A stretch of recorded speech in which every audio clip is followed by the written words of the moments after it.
So hello and welcome everyone to the daily news analysis of today, that is 1st of September 2023।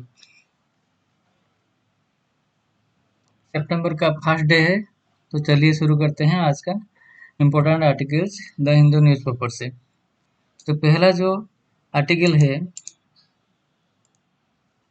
Economy grows 7.8% fastest in 4 quarters. Then mapping ties editorial का section है।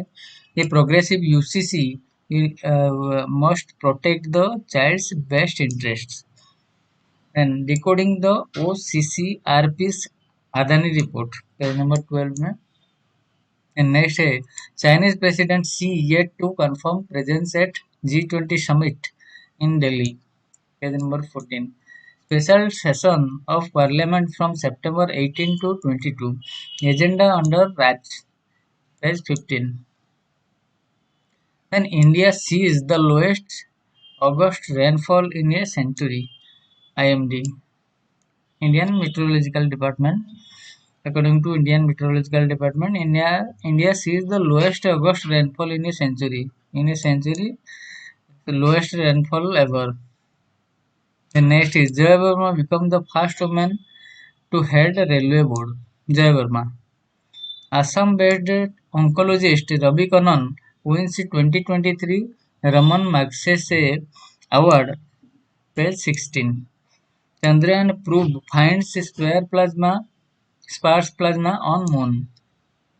After India, Philippines, Malaysia and Indonesia protest China's map, page number 17 में मिलेगा। Then fiscal deficit rose to 33.9% on FY24, target at the end July, CGA data। तो चलिए शुरू करते हैं one by one.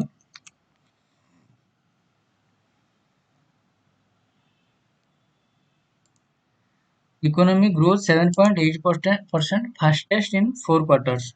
Growth in India's gross domestic product (GDP) and gross value added (GVA) in the economy sped to a 4-quarter high of 7.8% in the first quarter of this financial year. But economists reckon that a weak monsoon, high inflation and global headwinds could temper a pace of growth through the rest of 23-24.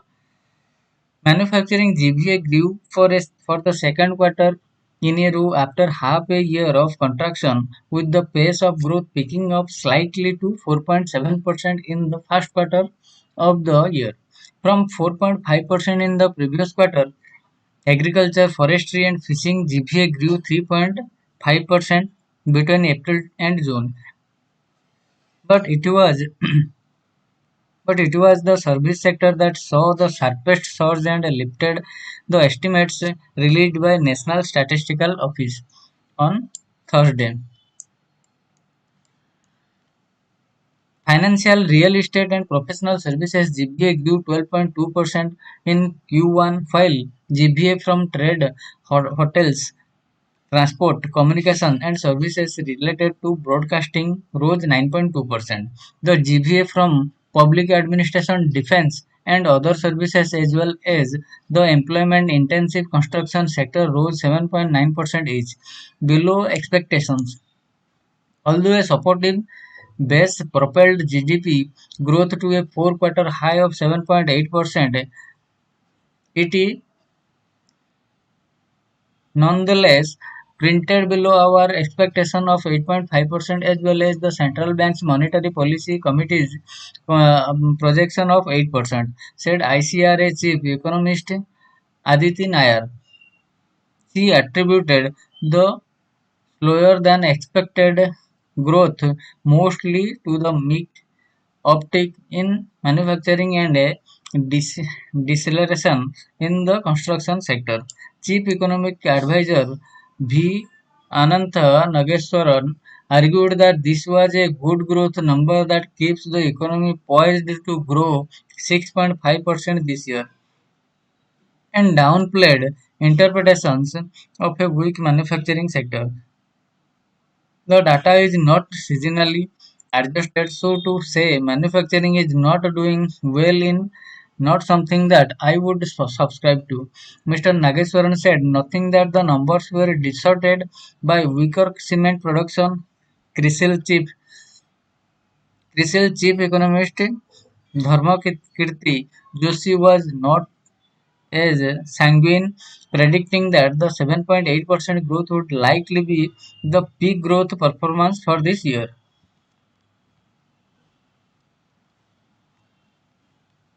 The next जो editorial का section है mapping ties. China must show its neighbors the sensitivity that it demands of them. A week after the first conversation in many months between Prime Minister Narendra Modi and Chinese President Xi Jinping, India and China appear now where now here near coming to any kind of understanding to repair their relations. On the contrary, relations this week have faced yet another storm, with the two sides clashing over China issuing a new map and reports on Thursday suggesting that Mr. Xi may skip the G20 summit in New Delhi next week. The Chinese Foreign Ministry did not confirm those reports, but it is also choose not to deny them. Events this week, meanwhile, served a reminder of the currently low level of trust, with relations arguably at the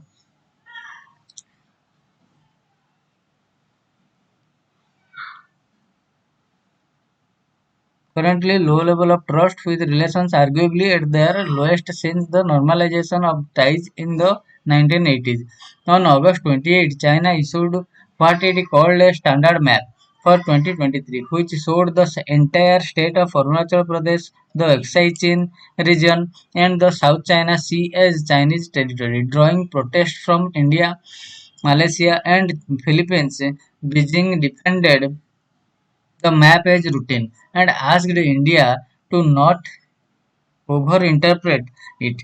After the Ministry of External Affairs lodged a strong protest, while it may be true that the map made no new territorial claims and depicted borders as in previous Chinese map, it is clear that the needless issuing of a new map amid multiple live territorial disputes has only further complicated them. The responses of China's neighbors make that clear.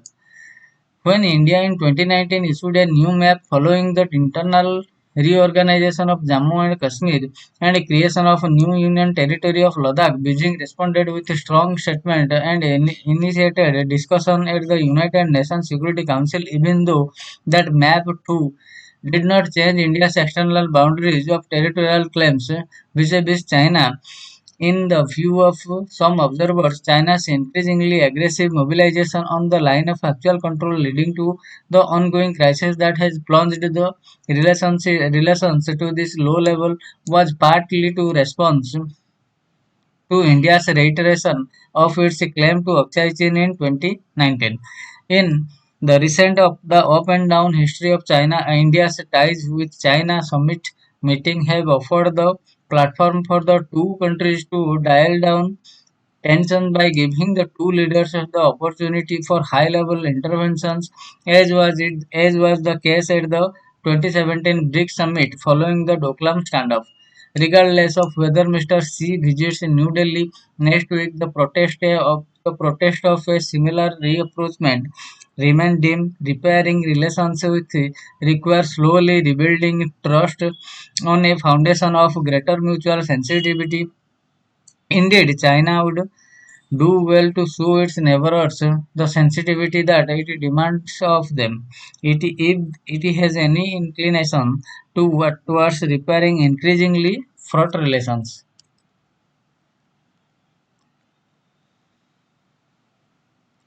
The next article is a progressive UCC must protect the child's best interests. A time when the government may bring in a uniform civil code by holding a special session of parliament on September 18 to 22, 2023, there is a need to think beyond polygamy and divorce and other such issues. A UCC cannot confine itself to merely changing the rule of the further. father being the natural guardian, it must go beyond this and provide for in unequivocal terms the best interest of child principle in all custody dispute. It must deny absolute right of biological parents vis-a-vis adoptive parents. The Guardians and Wards Act 1898 considers the welfare of child as the prime consideration in the determination of custody. Section 6 of Hindu Minority and Guardianship Act 1956 declares the father as the natural guardian and after him the mother.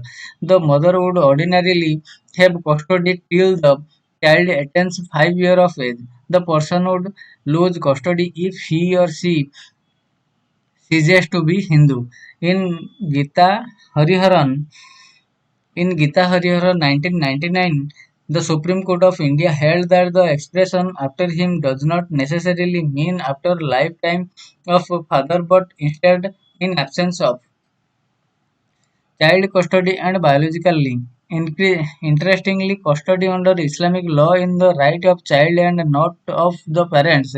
In fact, the father is at number 6 in the terms of the right to custody after the mother. Mother's mother, howsoever high parental grandmother, sister, maternal aunt, and paternal aunt. Under the Hanafi school, the mother does not lose custody after she ceases to be a Muslim. Islamic law gave custody to the mother till a boy attains 7 years and a daughter till she is 17. Under the Hanafi school, the Safi and Hanbali school gave custody to the mother till a daughter is married. Under the Maliki school, the mother gets custody of even a male child till puberty and female child till her marriage. Thereafter, the child gets the right to make a choice. Let us consider the issues that are far more complex than custody claims between father and mother. That is, the claims of biological parents after adoption and of an accused of rape biological father.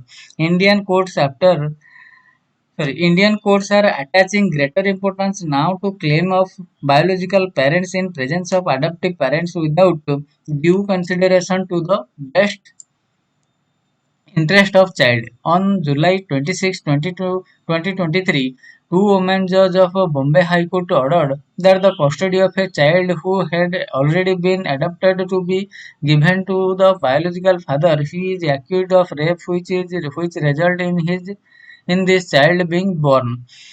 In October 2021, the 17-year-old biological mother, on realizing that she was pregnant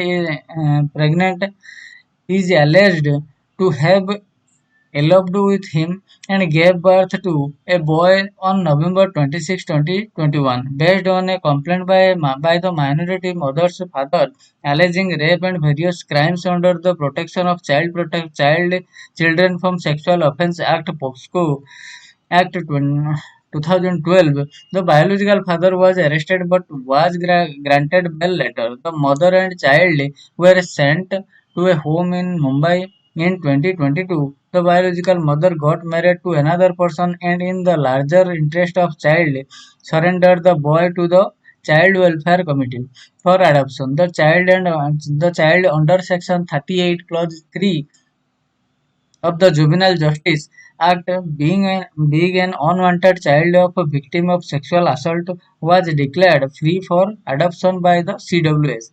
He was handed over to his adoptive parents on January 3, 2023. Surprisingly, on the biological father's habeas corpus petition, the High Court stayed the adoption proceedings and despite the trauma to the child and adoptive parents, the child was returned to the shelter home. In July, the CWC rejected the biological father's applications for custody on the ground that a biological father cannot take advantage of his own crime and giving custody to him would not be the best interest of the child. On July 26, the High Court handed over custody of a child to the biological father without hearing the biological mother. The alleged love story is the version of father and not of the mother who under section 164 had said that she was coerced to go with him and that the sexual relationship was not consensual. Unfortunately, neither the best interests of the child nor the biological mother's emotions were taken into account. The mother was opposed to giving the child to the biological father. The requirement of consent of the rapist father in such adoption would set the wrong precedent. A case of adoption. Similarly, in Nasrin Begum, a two-judge bench of Allahabad High Court gave the custody of a girl child to her biological parents in preference to the rights of the adoptive parents, who under a notarized deed had adopted a 3-month-old child. The family could, on the basis of the testimony of the child, now 6-year-old, and in the best interest of the child, had decided in favor of the adoptive parents. The biological parents asserted that mere custody for sometimes was given to the adoptive parents.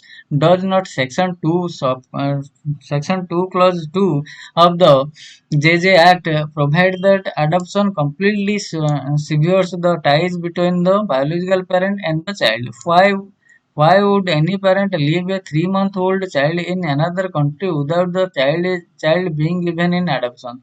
The family court rightly concluded that children cannot be treated as the chattel and property of their biological parents, and she should not undergo the trauma of separation from her adoptive parents who had given her all the love and care over 6 years or so. The High Court overlooked the fact that the biological parents had spent the summer vacation every year from 2014 to 2018 with the child, and the allegations of a denial of visitation by them was not made out from the fact. In fact, the adoption did not contain any visitation right by the biological parents. The trauma which a child and its adoptive parents would undergo was not given much consideration, though the court did acknowledge that the child would undergo some difficulty in the beginning due to separation from the adoptive parents. The court gave much importance to the right of the child to know her real identity and the right of her biological parents to her custody. The court moved on the premise that there was no legal adoption and therefore the adoptive parents having no right in the respect of child, but the Bombay High Court in Iftikhar ignored that the fact of adoption was not valid in terms of Muslim law. The court, in the interest of the child, had refused to give custody to the biological parents, as the adoptive parents were given a 5-day-old child. It was only because of their care that the child recovered from jaundice. A progressive UCC should not overemphasize biological ties. It must protect the rights of adoptive parents, otherwise, people would not adopt children. Similarly, it should not insist on the matrimonial bond between parents and should ideally make provision of guardianship, even for a single parent, surrogate parent, and queer parents.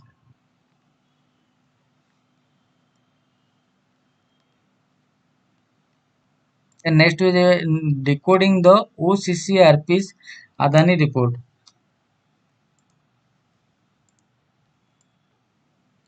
What were the terms of reference given by Supreme Court in the Adani Hindenburg investigation? What is Rule 19A of the Securities Contracts Regulation Rule 1957? What did the OCCRP investigation find? What are its implications?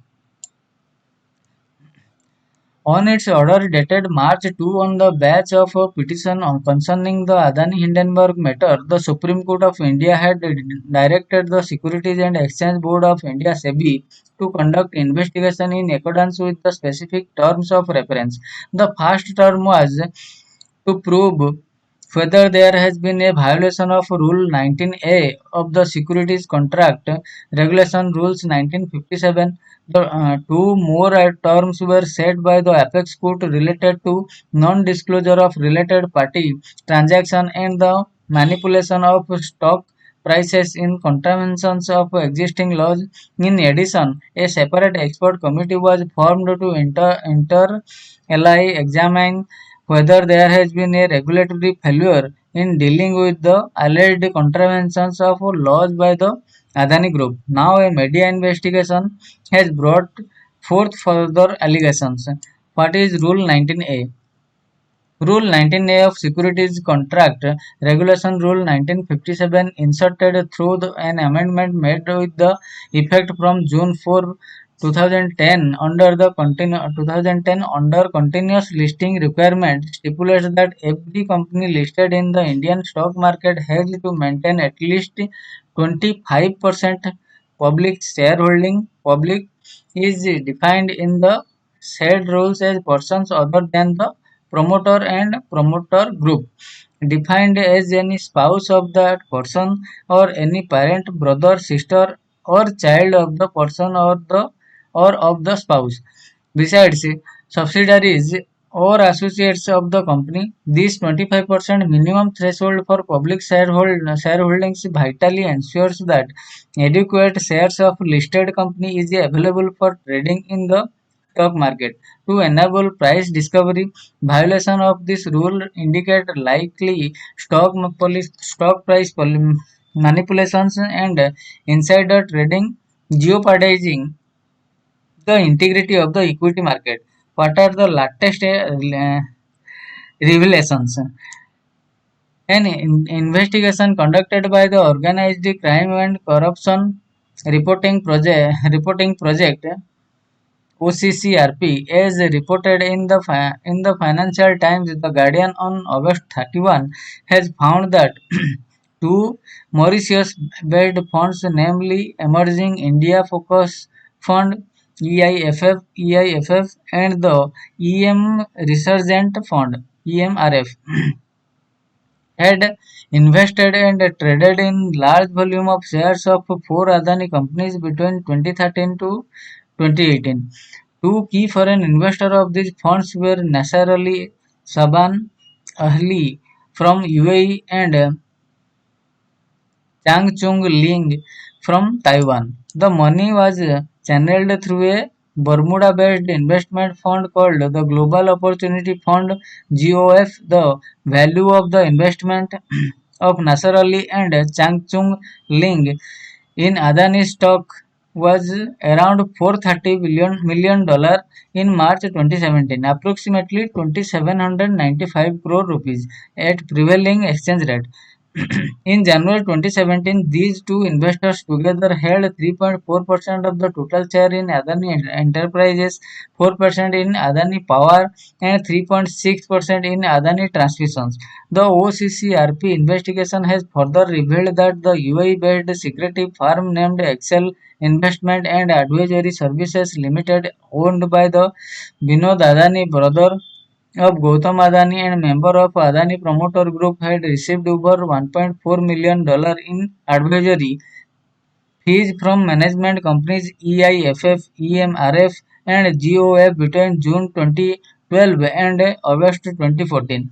The investigators have not only dug up invoices and transaction records but also internal emails which suggest that EIFF, EMRF, and GOF were investing funds into the Adani Group stock at the behest of Excel Investment and Advisory Service Limited, that is Binod Adani.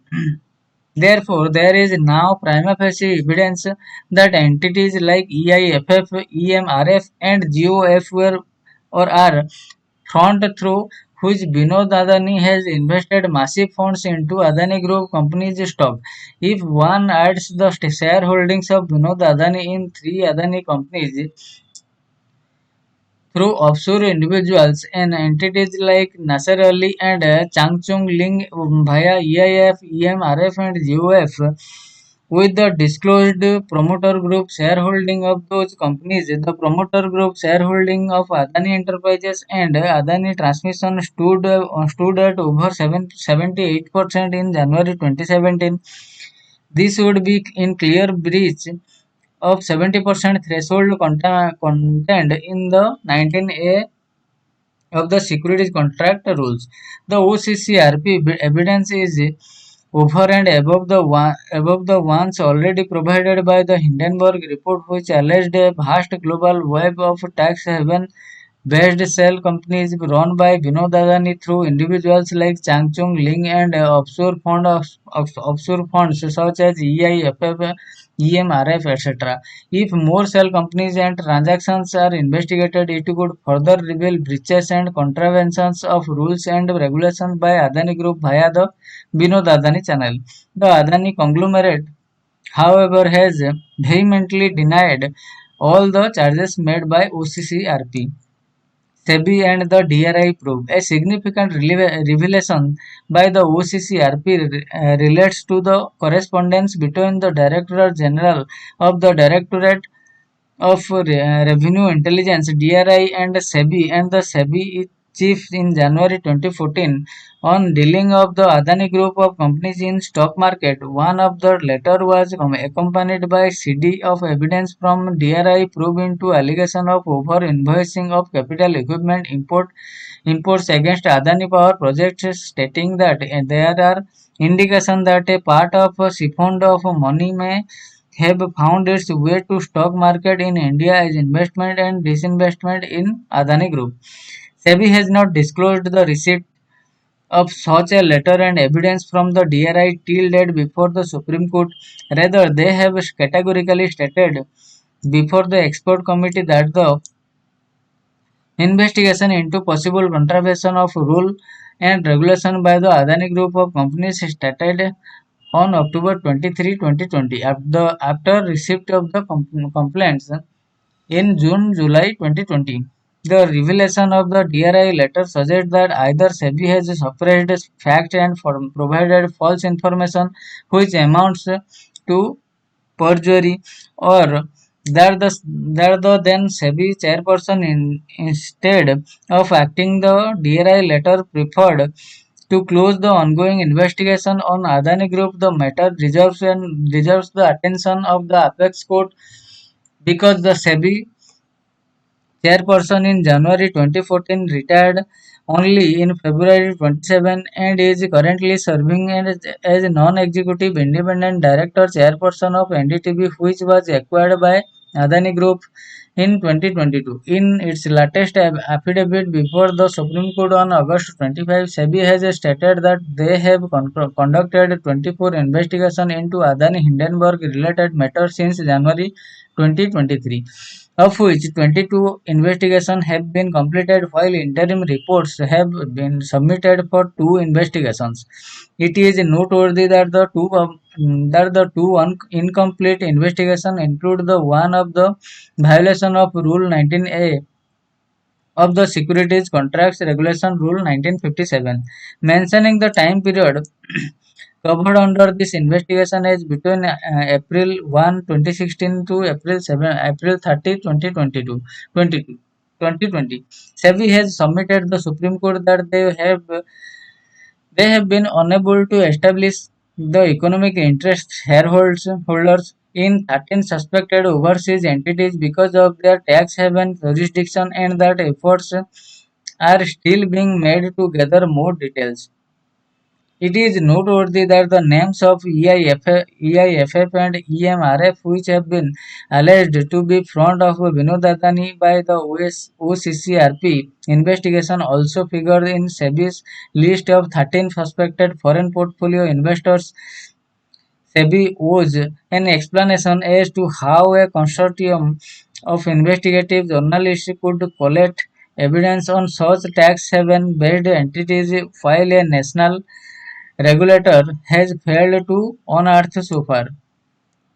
The SEBI investigation and fallout. OCC RPC expose aids to the already substantial body of evidence which suggests that SEBI's role in Adani Group goes beyond regulatory failure and possible regulatory capture. SEBI has already been indicated by the expert committee for amending the FPI and listing obligations and disclosure requirements regulations since 2018, which opened up regulatory loophole facilitating concealment of ultimate beneficiaries ownership of FPI's transactions with related parties. It is now clear that those amendments made after made after the alleged contraction of the 75% rule of SCRR 1957 by at least two Adani Group companies in 2017, as found by OCCRP investigation. Therefore, the findings of SEBI on stock price manipulation and insider trading in Adani stock are difficult to take at face value. The expert committee has already reported that 1849 alerts were generated vis-a-vis the Adani scripts through SEBI's automated surveillance system between April 2018 and December 2022.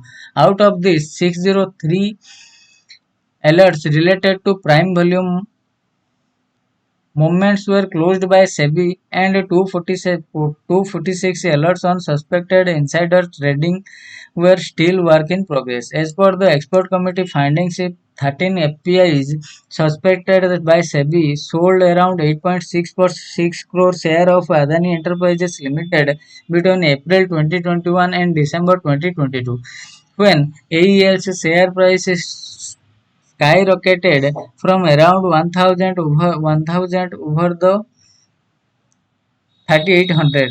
The Life Insurance Corporation of India bought 4.8 crore of these shares during the same period, yet SEBI gave a clean sheet to suspected FPIs, citing their net seller status during the period of price rise, whereas it is obvious that the suspected FPIs were the major gainers of the abnormal price rise, and a public sector financial company enabled those gains.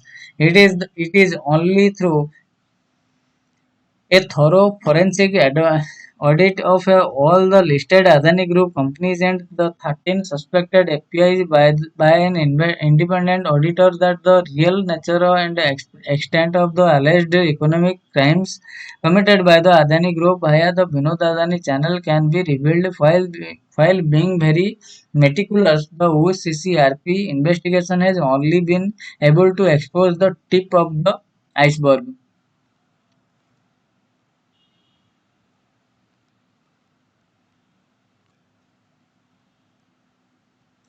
The next year, Chinese President Xi yet to confirm presence at G20 summit in Delhi. With just a week go for G20 summit in Delhi from September 9 to 10, Chinese President Xi Jinping has not confirmed his presence. Sources in the New Delhi and Beijing said amid report that he may skip the high-powered event. Most other leaders, including US President Joseph Biden and leaders of countries such as the UK, France, Germany, Canada, Japan, Brazil, and Indonesia, have confirmed that their presence and are expected to arrive at various times on September 8. Mohammed bin Salman, Crown Prince of Saudi Arabia, is likely to be given an exceptional welcome as state guest, and he will stay on for bilateral visit on September 11. Russian President Vladimir Putin and Mexican President Andres Manuel Lopez Obrador have already said they will not be present in New Delhi. They will instead send Russian Foreign Ministry Sergei Lavrov and Mexican Economy Minister Raquel Buenrostro Sanchez. In case Mr. Xi does not attend, Chinese Premier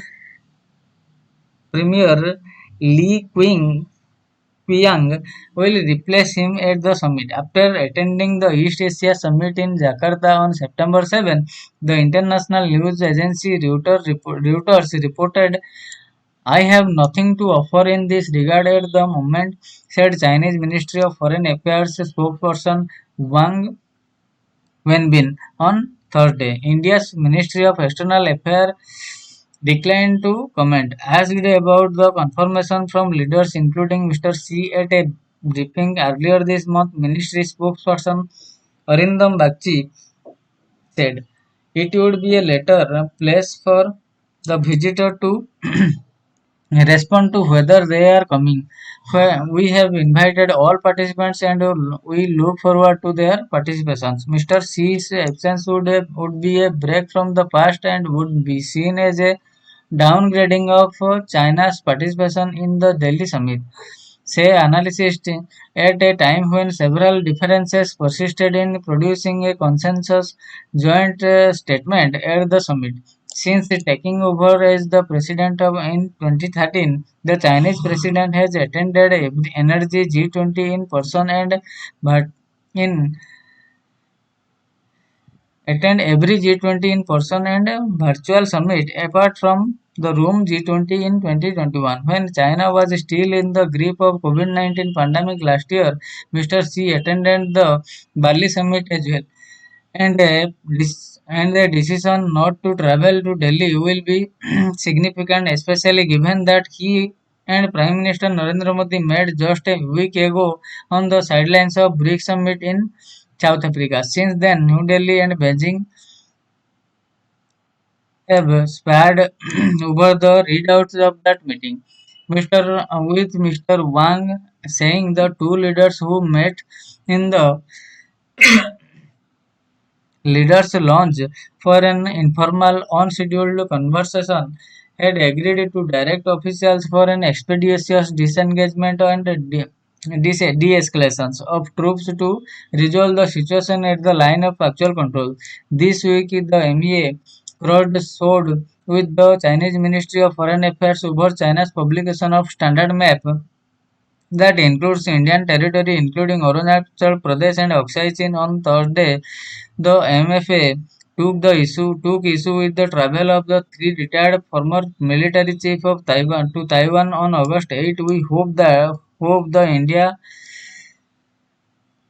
the country concerned India will abide by the one China principle, prudently and properly handle Taiwan-related issue and refrain from having any form of military and security cooperation with Taiwan, Mr. Wang said during the MFA briefing.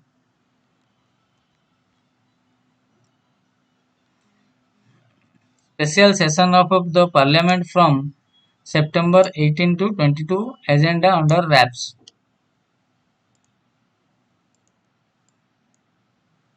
The Union government on Thursday announced a special session of Parliament from September 18 to 22, shortly after the conclusion of the G20 summit here on September 10. In a post on microblogging site X, formerly Twitter, Parliamentary Affairs Minister Prahlad Joshi said the special session would have five sittings and amid Amritkal, the Prime Minister description of the 25-year leading to 100 year of independence, the government was looking forward to having fruitful discussions and a debate in Parliament. The opposition said the sudden decision was meant to divert public attention from media reports exposing the Adani Group and the India meeting. The government has not revealed the agenda of the session, though sources said it would be related to G20 summit and the event held to celebrate 75 years of independence. Some say the session will be held in the new parliament building inaugurated in May. There is also the thinking that the government may bring in special bills on long pending issues such as women's reservation in parliament and the assemblies. Chandrayaan 3 and India's goal for Amritkal may be part of the wider discussion during the session Sources said a senior Congress leader said the government might do away with the winter session and explore early Lok Sabha election along with the assembly election in five states. The country is staring at the drought-like situation and food inflation has crossed 11%. The government would like to avoid going to elections when the food inflation increases. Further, he said Congress leader Rahul Gandhi said the move was a reflection of centre's panic.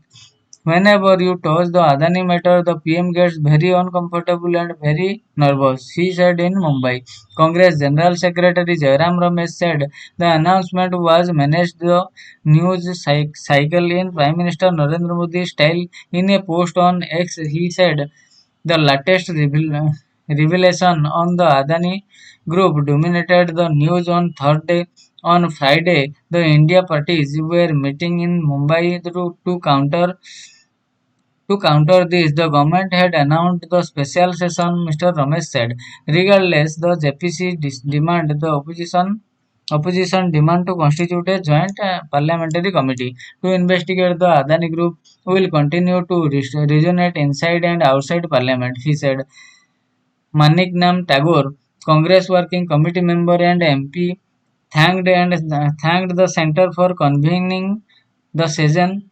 The Adani mega scam is the largest corruption scandal in Indian history. Who are Chang Chung Ling and Nasser Ali Saban, who ended up controlling 13% of Adani share through offshore operations from Mauritius. Questions remains. He said the opposition leader questioned the way the session was announced through a social media post without a proper notification. The Shiv Sena questioned the dates of session as it clashed with Ganesh Chaturthi. India sees the lowest August rainfall in a century. Indian Meteorological Department.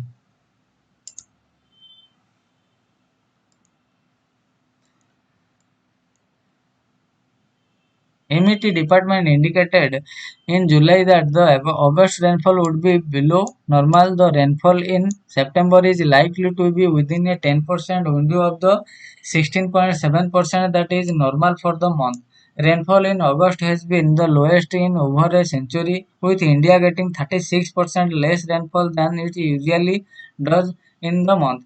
Of the 4 monsoon months, August usually sees the most amount of rainfall, 25.4 cm, after July with 28 centimeter. With the strengthening of the El Nino and unfavorable condition in the Arabian Sea and the Bay of Bengal, August remains rainfall has been markedly deficient in most of India, except in northeastern India. The Himalayan state and part of Tamil Nadu shows data from the Indian Meteorological Department. El Nino refers to the warming of the Central Pacific that usually translate to deficient monsoon rainfall over India. The last time India recorded such severe deficit in August was in 2005 when the shortfall was about 25% of the normal, and in 2009 when India saw its biggest drought in half a century and August rainfall was 24% less than normal. Rainfall in August has brought the overall national deficit to 10%, with the regional deficit being 17% in East and Northeast India, 10% in Central India, and 17% in southern India.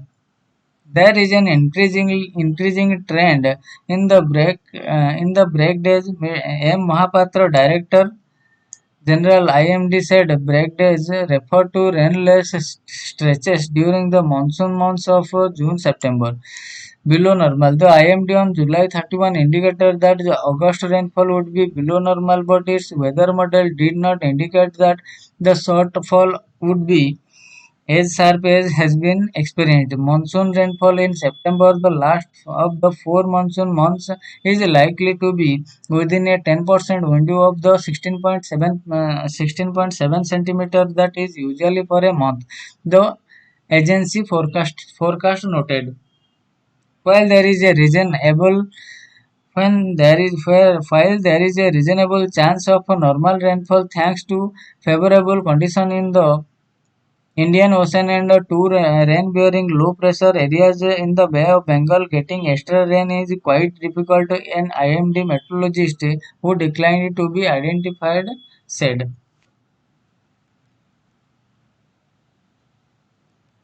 The next year, Joy Verma became the first woman to head railway board. Joy Verma. The Union government on Thursday appointed Joy Verma Sinha, chairperson of the Railway Board, the top decision-making body of the Railway Ministry. She will assume office on or after Friday. She replaces Anil Kumar Lahoti. Mrs. Sinha becomes the first woman to head the board in its 118 year history. Prior to the new appointment, Mrs. Sinha was member of operations and business development of the board. She was at the forefront in handling the aftermath of the Baleswar train accident which killed 291 people. The appointment committee of the cabinet has approved the appointment of Joy Verma Sinha in Indian Railway Management Service Members Operation and Business Development Railway Board to the post of Chairman and Chief Executive Officer CEO Railway Board. The order said her tenure will be till August 31, 2024. Ms. Sinha was slated to retire on October 1, but she will be re-employed the same day till her tenure gets over. Mrs. Sinha joined the Indian Railway Traffic Service in 1988 and worked in Northern Railway, Southeastern Railway and Eastern Railway. She also worked as a railway advisor in the High Commission of India, Dhaka, Bangladesh for 4 years. The Maitri Express from Kolkata to Dhaka was inaugurated during her Bangladesh stint. The next two articles है.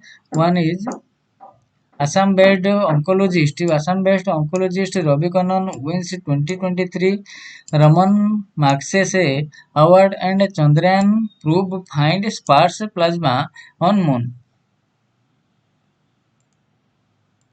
Surgical oncologist R. Ravi Kannan, director of the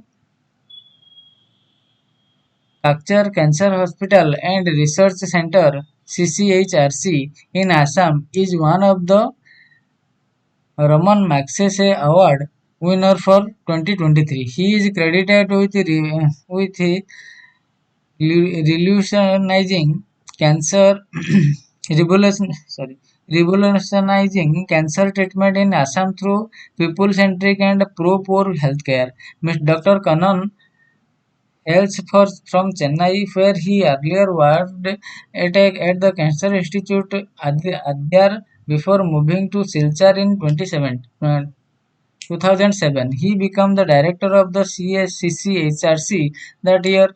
The citation on the website of the Raman Magsaysay Award Foundation says that under Dr. Kannan's leadership, the CCHRC became a full-fledged comprehensive cancer hospital and research center. From having limited facilities, the hospital now has 28 departments covering oncology, pathology, radiology, microbiology, epidemiology, tumor registry, and palliative care.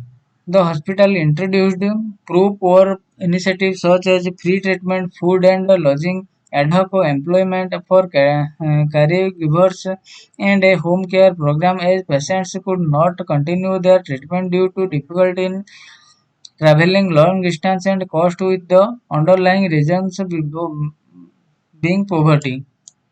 Hospital team members traveled long distance to train family members in pain management and palliative care and provided free medicines. The patient compliance rate in treatment rose from 28% to 70%. The CCHRC now provides free and subsidized cancer care treatment to an average 5,000 new patients annually, catering to approximately 20,000 poor patients for treatment and follow-ups.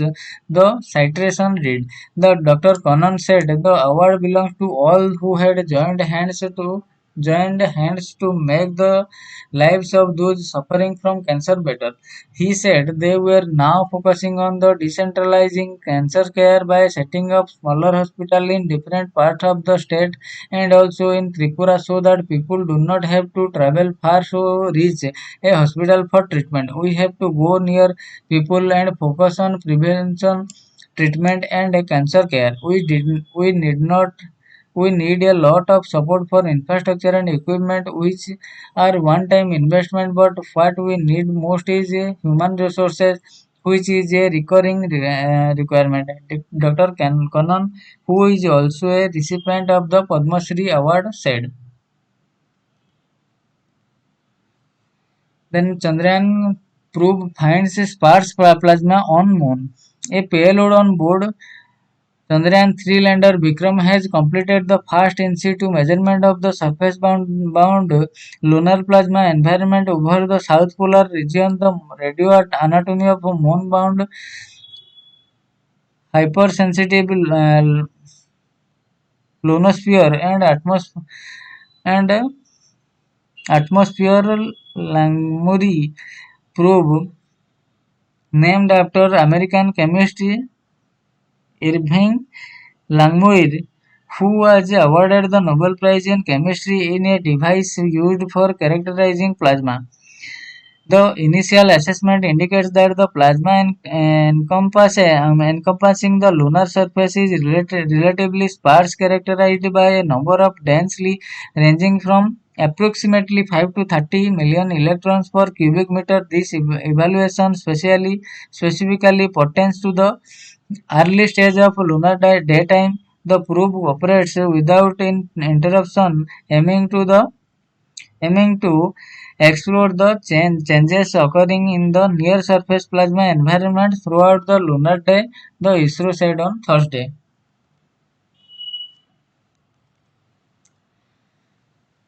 The next article है after India, Philippines, Malaysia and Indonesia protest China's map. The Philippines, Malaysia and Indonesia on Thursday released separate statements voicing their opposition to China's new standard map for 2023, which has also drawn a strong protest from India. Beijing on Thursday again defended the issuing of the map on August 28 when asked about the protest from India, Malaysia and Philippines. The map showed within China's border all of the Indian state of Arunachal Pradesh, Aksai Chin, as well as the entire South China Sea. While these were also displayed on previous version of China's official map, the issuing of the new map has been seen by China's neighbors as complicating territorial disputes that are being negotiated. The competent authorities of China routinely publish a standard map of various types every year, which aims to make standard map available to all sectors of society and raise public awareness of the standardized use of map.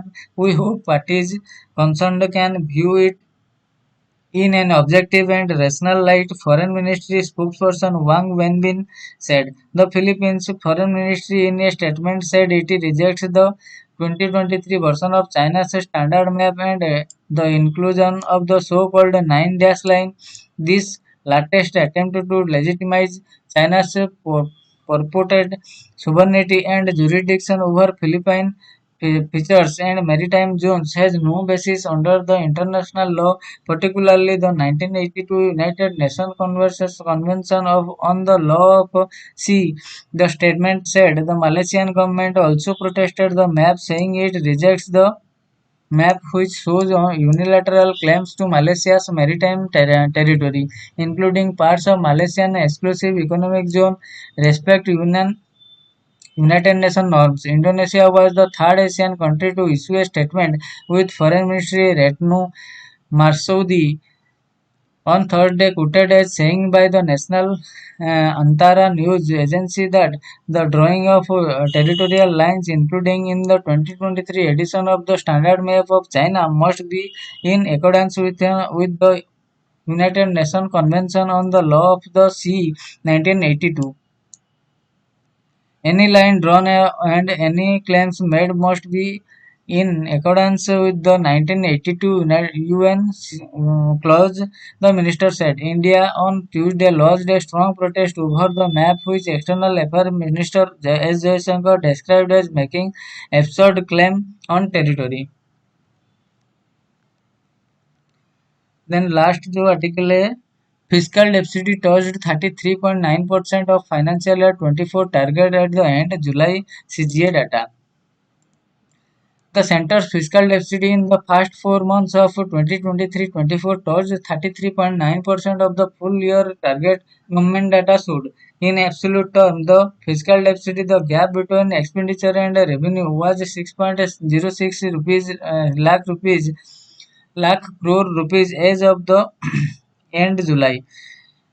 According to the data released by the Controller General of Accounts, the deficit stood at 20.5% of the budget estimates in the corresponding period of financial year 23. In the Union budget, the government projected to bring down the fiscal deficit to 5.9% of the gross domestic product (GDP) in financial year 24. The deficit stood at 6.40% of the GDP in 2022-23 against the earlier estimates of 6.71%. Unveiling the revenue expenditure data of the Center for April-July period of financial year 24, the CGA said the net tax revenue was 5.83 lakh crore rupees or 25% of the BE for financial year 24. Total expenditure in the first 4 months stood at 13.81 lakh crore or 30.7% of BE. The expenditure touched 28.6% of BE in the year earlier period. So this is all for today. We will see the important article from today tomorrow onwards from the Hindu newspaper. So thank you everyone.